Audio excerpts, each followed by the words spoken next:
కులం రాయకుండానే అప్లై చేసావా? కులం చెప్పకుండానే గవర్నమెంట్ జాబ్ దొరికిందా?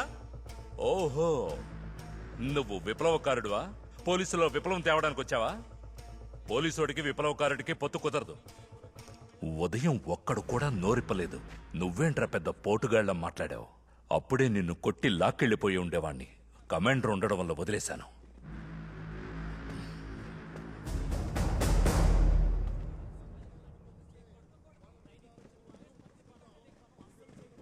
బ్యాచ్ ఎంతమంది ఉన్నారా?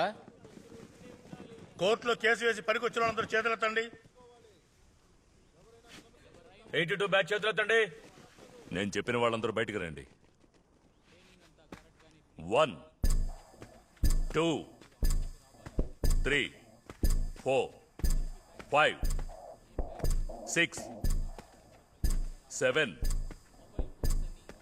8